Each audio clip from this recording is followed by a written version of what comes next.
Welcome to Mobile Armor Radio, the podcast for all things mecha. All right. Welcome to Mobile Armor Radio, 0.5 edition we have coming on. Today we have two special guests. We have Aaron and Austin from Strange Machine Games. Yes, Strange Machine Games? Well, that's what that is the publisher, yes. That's the publisher. We are... What's your name? Your combined name. I'm Austin Smokowicz. I'm Aaron Honsowetz, and together we are Dr. Wictz. Nice. We were very, very surprised when it turned out to be two of you. We were like, oh, it's not a single doctor. It's a multiple doctors. Well, Aaron's the doctor, but we do recognize that, having dual designer, a partnership as a designership is somewhat rare in the industry. You get a lot of collabs, a lot of collaborations, but dedicated partnerships is a little bit more on the rare side. Cool. But, Aaron is the doctor. You enjoy being mistaken for the doctor every now and then, if that happens. There you go. You're associate doctor. So, you guys are putting out a new game, Robotech Reconstruction. When is that coming out? So that is out now. So it is available now. Yeah, it just got released in the wild this last January. Nice. Oh, how did we miss that? There's so many games. That's why. But I knew it was coming out. We were excited about it. We talked about it when it was first announced. I know that much because we're big Attack and SDF1 fans. So Strange Machine Games is definitely on the radar. So. So it's out. It's available at your local game store. Why don't you give us a quick rundown, I guess, on the game itself? So we're looking at a very specific time period. We are looking at the Reconstruction period in Robotech in that first season. So the first Robotech War is done. Yes. And the Earth is smoldering in ruins, so it's being rebuilt, as Austin will tell you very well. As they say, as I like to explain to people who've never heard it before, it's like, so aliens show up and 90% of the Earth is destroyed, but 10% remains, so we declare that to be a victory. Yeah, that's right. So, we won that one. Yeah, they're not totally wiped out, so I guess it's a victory. Exactly. 100%, yeah. We survive. And of course, in this game, you are playing 2 years after the end of that war, and you play as one of the four factions who are trying to mold Earth into what it's going to become next, like the direction of which way things are going to go. And it's always so tough because you guys know Robotech, and I have to explain this to people who know Robotech, to people who don't know Robotech. So it's like how much into the lore you want to get, and like I could just launch into this whole thing, but I'm gonna hold myself off right now as we're still explaining things. So perfect. So it's a 1 to 4 player game. 3 to 4. 3 to 4. Sorry, 3 to 4. Yeah. Sorry, I don't know why I said 1 to 4. 3 to 4 player game. From what I read from the beta rules that I have, it's more like a zone control kind of game as opposed to a tower defense game that Attack and SDFF was. Yeah, the games really focus on the sort of the political story that's taking place in this time period, because you have everyone who's trying to really establish themselves as controlling the fate. The Anti-Unification League is trying to strive for independence, and that's not necessarily a blow 'em up story as much as it's a political posturing story. Yes. And we're trying to really lean into that side of the story, which sometimes gets covered up by the love triangle. Oh, the love triangle. I always forget about that. Right, and there's one of course. So the Anti-Unification League is one of the factions. They're the independence movement, right? They're trying to gain their freedom from the the RDF military, right? And the RDF, the good guys of the story, you know, the RDF. When you watch that segment, what they really care about is, yes, they're going around, they're putting out all these fires that Chiron is building, but their main goal is to like try to just keep these civilians, these Zentradi civilians, still, you know, doing a civilian thing as opposed to joining. As opposed to joining Chiron. And like, you know, we really took that idea of like Rick's like, I want peace. I want everyone to work together. And like when you play as the RDF, that's your goal. Your goal is to like get these Zentradi civilians to not go back to their warlike ways.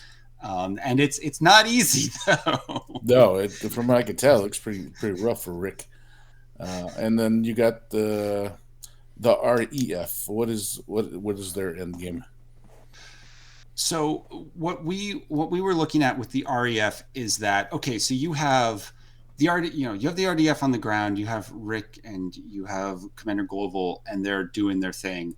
But then you also have Britai. And the question is, okay, so there's this whole faction of Zentradi who defected during the war and is on the side of the humans, but they also like, when you really look at it, they also really think about things differently than the humans do, right? Because they're the ones that are like, hey, there's this other space station that's just pumping out more military units. We got to go to space and we have to take that thing out. And what always gets me what I always found so funny is that when they take over that base, Britai's reaction is, and now we will have more peace in the galaxy. This is how we have more peace. So in the game, when you play as the REF, your idea is that there's more threats out there, and that the only way for things to like hold together is if Earth can stay united underneath, the RDF, right? It has to all stay in our control. So when you're playing as them, they care about taking control of this area of Earth, which of course is like, if you look at the board, it's North America. We go from essentially Detroit all the way out to the Pacific Northwest. People are very amused when I say like, this is the waste. There's an area called the Wastelands. They're always very amused when I'm like, and that's California. And they're like, really? It's like, well, yeah, because 90% of Earth was bombed, and that's a lot of population centers. So that was gone. Yeah, I do like the. Oh, sorry. Go ahead, Aaron. But in terms of the action, right? There's you can think about there being two different ways people are competing to win. For the REF and the Anti-Unification League, they're really vying for zones of control, where the RDF wants to help the RDF control as many zones on the board as possible to unite people behind them, while the Anti-Unification League is striving to create 5 independent cities not under military control. So they don't need to control as many zones as the REF to win, but they have to control particular zones. And at the same time, Chiron and the RDF, on the board, there are pieces representing civilians, and they move up and down a track in each of these zones. And when they're on the far left, the green, they're happy, and the RDF's doing well. And if they get pushed all the way to the right, they go off the board and they join Chiron's rebellion, and they count towards Chiron's victory. And so they're fighting over that at the same time, in sort of a race of who can get their big picture objective done first. Right, because Chiron, compared to the other 3 factions, Chiron it's different for Chiron. Whereas for the other 3 factions, they need to meet their goal, and then they need to like solidify their power, and they need to be able to hold their goal by the end of a round. But with Chiron, because he's just pulling these civilians in, he's turning these Zentradi civilians into his army. As soon as he's able to pull enough civilians off the board, he's automatically won. Oh, okay. Yeah, I like how it's totally different victory conditions for all the different factions. Like that's pretty interesting. Like you would, mattering who you play, it's a totally different game. So that's fun. Yes, every. Mhm. And they all are able to do their moves slightly differently too as well. They're not just all uniformly doing the exact same things. Yes. I mean, for gosh sakes, the Anna Eve occasionally gets to throw concerts in an effort to advance their go. But if you play games like Root or GMT's Coin series, you'll see some similarities to those style of asymmetric faction games. Okay. I mean, honestly, when Austin first was thinking about it, he went, this is a counterinsurgency problem. The RDF is dealing with a counterinsurgency from Chiron. So what are the best models that already exist? And he very smartly realized there's a whole system by Voko Rudolph called the Coin series that has already started thinking about how do you represent those problems in the board game, and we use that to help us really put this game together, because it's a similar situation as other historical counterinsurgencies. Okay. It's a different conditions because of where the story's at for Robotech, but I mean, that's true for any counterinsurgency. They all have their own unique elements, which is what makes them all interesting to study and learn about. Neat. Nice. One thing I also found very interesting with the game is that you could play any faction's cards, but whether it's not your faction or your faction, certain things can be done with the cards. Yes. So in this game, like if you've never heard of the counterinsurgency series or the Coin series or have played Root, the way I try to explain it is that at the base of the game, it's an area control game, essentially. So it's an area control game, but the heart of the game is the cards. And we have 36 cards in this game. Each card is representing a different element from the show, a different event that happened, and we are translating those events into game mechanics. Okay. So that if you know, and when people know, they look at it and they're like, oh yeah, this is what they do. But the thing about each of these cards is that they each represent one event, and each event is beneficial or detrimental to a specific faction. So, and in the course of play, we highly encourage players to play other players' event cards. So so part of your strategy for you to do bigger and more important things on your own turn, you kind of need to give a little up to another player. And part of the game is like talking with other people, trying to figure out how much you'd be able to help somebody or how much this might actually be able to hurt them. Because sometimes you get the card where you go, this is your card. And then the person looks at it and goes, this is terrible. Why would I ever want to do this? It's like, well, maybe you don't, but now I'm going to play it against you. So now you got to figure this out. Yeah, so it's a lot of give and take and tricks here and there. You can screw your neighbor kind of thing and also help them. Well, it also allows you to really explore the story, and one of the big emphasis in the counterinsurgency philosophy is that history is not necessarily going to play out the way it did play out, and events could have gone and affected things differently if just the situation on the ground was different. This really allows us to sort of explore the idea that the series could have had a different outcome, and different events in the show could have been pivotal than other events. And just to be conscious that while we had this particular narrative that came out in Robotech, we treat the show as a history here. Yeah. It could have played out differently. Different events could have been pivotal in a different way if they had occurred with different circumstances on the ground. And that's one of the things we really enjoy about this game, is that it really lets us explore in the lore of Robotech how things could have played out differently, just on timing or people had made a slightly different decision within that universe.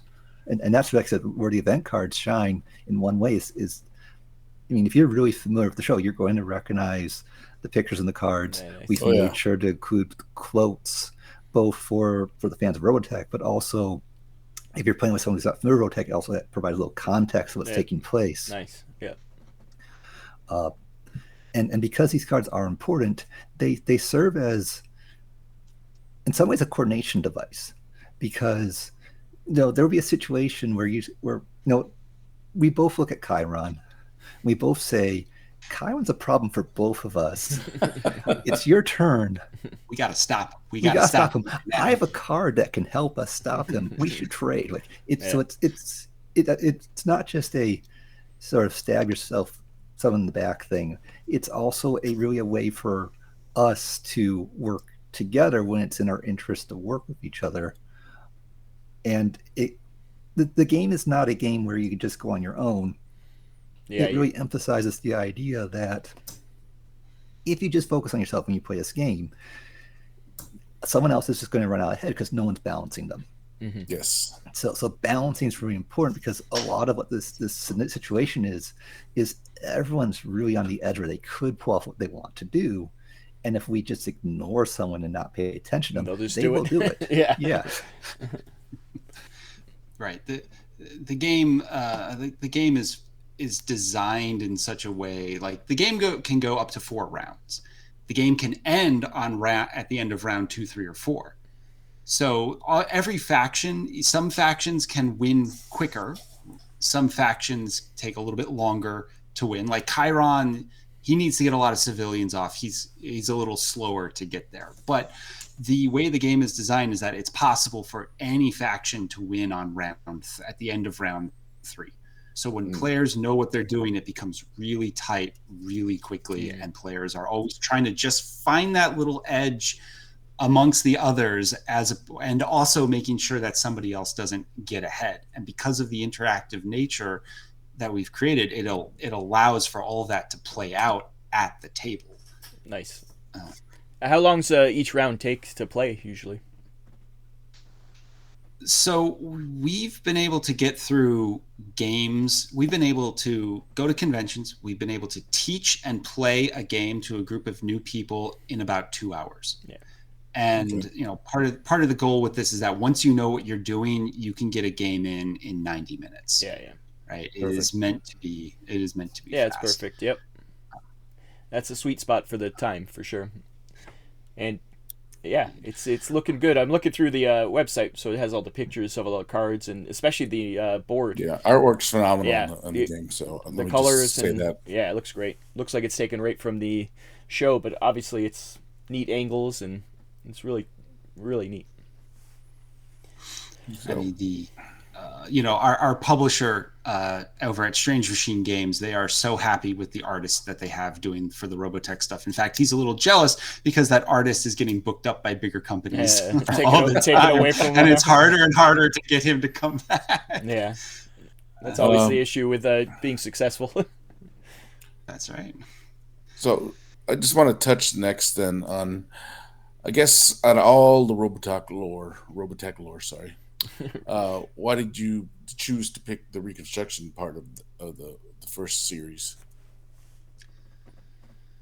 Well, so that was more of the publisher's call than ours. Oh, So I'll explain the story. So, as game designers, we don't generally design for IPs this, as for an intellectual property, because you have to have the rights, right? And if you make something and you don't have the rights, then you have to convert everything to make it make sense in a new world. But through our local board game circles, met up with the owners of Strange Machine Games, and they have the rights to publish Robotech. As you said, they did the Attack on the SDF 1, and they've also done the Robotech RPG and other games in that series. And just after hanging out with him for a while, he's just like, "Hey, have you ever seen the show?" And this is like back in 2018.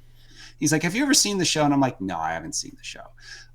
He's like, "It's good. You should watch it." And so I'm like, "Okay." It's at the time it was on Netflix, so I'm like, "Okay, let me just watch this." And it's good. Right, it is good. And then I'm sitting there like, man, I understand why people are still really into this, because it really holds up after all these years. You see a lot of progenitor stuff within anime from there, and you're like, yeah, that's good. And so watch the whole thing, because I'm also thinking about it with gamer brain on. Come back to him. I'm like, okay, I got 2 ideas. I see 2 games here. I explain the first game, and he goes, no, we already have that. That's Attack on SDF1. And I'm like, okay, Trap, okay. And then I explained the second one, which is Reconstruction. Because when I watched that part of the show, I'm like, this is a counterinsurgency. This is pretty classic stuff they have going on here, and of course the RDF is doing it terribly. You know, they're in a counterinsurgency and they don't realize they're in a that's because Rick's head's not on straight. Yeah, he's too worried about his women. Like Global is like the very first thing. So we have a card that's called the Zentradi Relocation Act, which is the first thing in the first episode where Global's just like, I'm just going to bring a whole bunch of Zentradi civilians into New Macross City. It'll be fine. So we can keep a closer eye on them. This is going to be fine. And I love showing this card to people because they look at it and they go, why would I ever want this card to be played? This is terrible. And I go, no, this is the first thing that they did. Yeah, that's right. It only gets worse from there. Like how, right. So I come back to him and I explain the concept, and Jeff at Strange Machine is just like, okay, put something together. Let's see what comes from this, and here we are. Yeah, I love how here we are 5 years later with a game on the table. Yeah, and I love how it's so different. Like you could have just done another Attack on SDF1. Like they could have easily done that, but it's just, this is a totally different type of game, and it still explores the world perfectly in a part of the world that really doesn't get as much exposure as the rest of it. Right? You're not having Veritex flying around attacking things. It's more political, which is a lot of the show, but it gets ignored, I think, a lot of the time. And I mean, and that's what Jeff said. He's like, "Oh, we don't have anything in the Reconstruction era." So yes, that is a gap in our product line, because he's looking at the show from all eras, and being like, "What have we not explored?" And you know, all of their different, all of the parts in their product is exploring a different element and different aspect of this show. So even though it is different, it still slots in with the rest of their stuff. And I always thought it was so cool because like this is like the one moment in the series where it's not 1v1. It's not just humans versus aliens. There's, you know, as we've been discussing, there's just so much more going on that it's like, hey, I know that there's a love triangle going on right now, but did you see that there was a riot in Detroit that just kicked the RDF out and the mayor is on their side? That's very interesting. That's very interesting. Yeah. Aaron, how about you? Were you privy to Robotech prior to all this too, or did you jump on? I am weirder than that. So I'm going to say this because when we put this game together, we made 2 very important decisions in terms of who we wanted to be able to play this game. We wanted people who were fans and lovers of Robotech to play the game, which meant one of us, Austin, has completely inundated himself with Robotech. Yes. But then we also said we want people, whether they're have friends who don't watch Robotech, or they like the style of game and they're for Robotech, that they also want to be able to play the game. So when we put this game together, we purposely have designed it with me never seeing any Robotech to make sure the game still works when you show it to a person who doesn't know Robotech. Yeah, it's perfect. Yeah, that's to make sure that it's a good game, not just a good Robotech game. Like that's perfect. Well, and also that, I mean, as Austin will tell you, I've actually pushed to put more Robotech stuff in the game because I'm pushing the game to introduce me to Robotech. Yeah. So if you look at a lot of stuff in the game, we have historical context provided in the game so that for people who aren't familiar, they can embrace the story. So I, in many ways, have learned the story of the Reconstruction period by playing this game over and over again. And so I've learned to appreciate the taglines in this era in a way that I wouldn't have if I wasn't playing the game. And that's the neat thing about this game, is that it actually can be the gateway into Robotech. And it's designed to be that on purpose.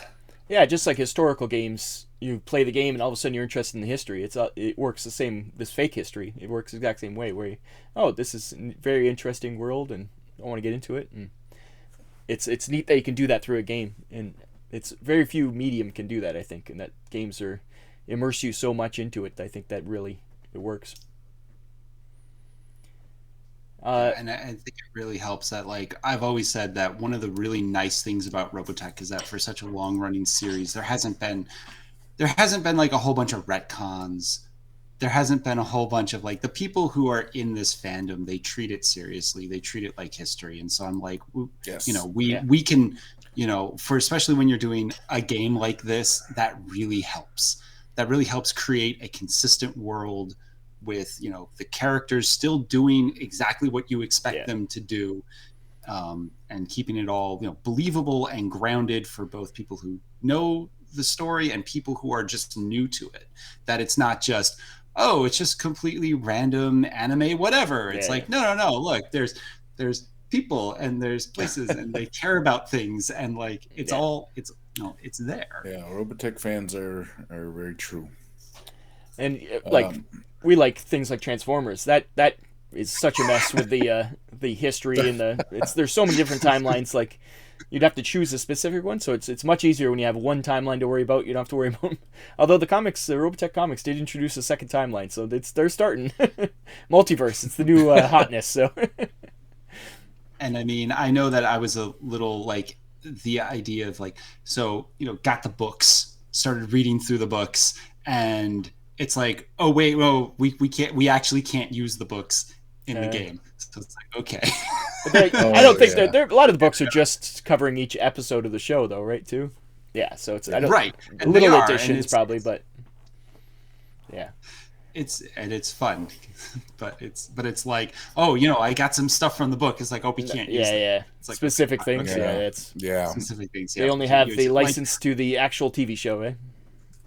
Right, and I think it was if it's a bit of a stretch to even have the AUL in there a little bit, because that name is never dropped in the show.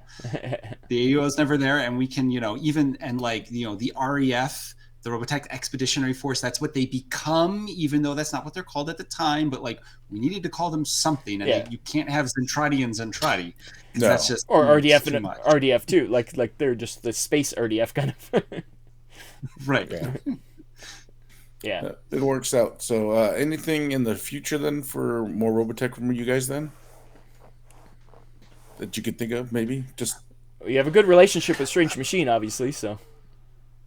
We do, but it in terms of projects, we have ideas, but really we have to see how well some of the current stuff works. So right now it's sort of like an information gathering time. Perfect. We have to see if people are really wanting to see more of these sort of things developed, and if they do, we do have some things that we can do. But if people aren't that interested in a game like this, then, you know, we'll have to rethink those ideas. Well, you guys also, I'm sure, are designing other games. So you're designers of quite a few other games already, right? So it's I'm sure there's more things in the works from other publishers that you're working on also. Yeah. All right. Anything more on the game that you guys want to touch upon? So, I mean, if you are trying to get the game right now, the best way to get the game is through Strange Machine Games' website. Yeah, we'll have the links in the show notes for that. And yeah, I've bought quite a few things off their website, so I think I have almost all the games except for this one. I might be missing one of the other ones. Ace Pilot, maybe I'm missing, but yeah. I'm actually surprised we missed this game at Gen Con. Yeah, were you guys at Gen Con? They were at Gen Con with the game, yeah. I don't know how we missed it. Yeah, we never. Well, Gen Con's huge. That's how we missed it. Yeah. So, yeah, there's quite a few booths that I just never got to. So, this is one of them. So, but yeah, we'll be definitely ordering up. I know Pat, when it first was announced, he was very excited about this. So now that he's been reminded that it exists, he'll be on it. Well, for some reason I thought it wasn't out, and it didn't occur to me that it would be. I just wasn't following close enough. That's my own fault. So it's good to have you on. So I'm sure there's a lot of people like us. Yeah, I would definitely got it at Gen Con. But Strange Machine Games, Robotech Reconstruction, out now. Yeah, looks like a great game. Sounds like a great game. Artwork is spectacular. The design is spectacular, I'm sure. Yes. I think it's a must buy for any Robotech fan out there. So yeah, especially supporting these companies too. These smaller companies like Strange Machine. That's the important thing too. And something we can confirm. I mean, the nice thing about this game, if you always have trouble, I know some Robotech fans have trouble getting their non-Robotech friends to play Robotech games. We know that there are war gamers who know nothing about Robotech. They're buying this game and they're playing it because they like the game style. So there are gamers out there who will play this game with you who are not Robotech fans, and that helps broaden who you can really share your love of Robotech with. Yeah, I agree, because I just now, after talking with you guys, I am going through my head who in my local group would play it, and I think just about everyone would play it, and not all of them are Robotech fans like myself. Yeah, it's. I think it used to be that licensed games were, they had like a little stigma, but now I think people realize that these licensed games are actually really good games. So it's good that we don't have the olden days where it was just Monopoly with a different with a different face. skin. Yeah. So that's what I like about these games, especially they're all very different and they're all real fun to play. So I'm glad you guys are part of it. So. Yeah, 100%. All right. Well, Aaron, Austin, is there anything else you'd like to give shout outs to and before we call it a night? So if you want to follow Dr. Wictz, you can find us on social media at Dr. WICTZ. We are on what was formerly known as Twitter. We are on Instagram. We are on Facebook. We have a website, dr.witz.com, where you can read some of our blogs on board game design, including the development of Robotech Reconstruction. But you can also join our email list if you want to know what we're up to, including picking subcategories that interest you. So if you only want to get stuff up Robotech, you can click on the boxes to say Robotech. If you want to hear about everything we do, you can click on the box for that. Yeah, I've been on your website. Yeah. It's quite a good resource for game design in general, which is I liked a lot. So thank you very much. Yes, it really does help with the Google optimization, the SEO, search optimization. Just WICTZ, put that into a search bar, you'll find us. Yeah, nice. There's not that many with that name, I'm sure. Okay, well, Aaron, Austin, thank you very much for coming on. Thanks for talking about Robotech Reconstruction. I'm very excited, even more so now than before. Probably when we get off of here, I'll probably directly order it. You'll see a few extra sales tonight. Yeah. So once again, thank you guys for coming on. We got your website and everything else. And we'll get that all linked to our show notes. Yep. And we'd love to have you back on whenever you do another or a mech game. Doesn't have to be Robotech. Yeah, it doesn't have to be Robotech. Any mech games, we're there. We'd love to have you guys on and talk about your games again. It sounds like you guys put together a really good game, and I look forward to playing. Thank you. Thank you, guys. All right. Well, guys, for Mobile Armor Radio, I've been your host, Chopper. Thank you, Aaron and Austin, for coming on, and we will see you again at the beginning of the month. Bye-bye. This has been Mobile Armor Radio. Join our Facebook group by searching for Mobile Armor Radio. Find us on Twitter at @MArmorRadio. Join us on the first of every month for more Mecha discussion.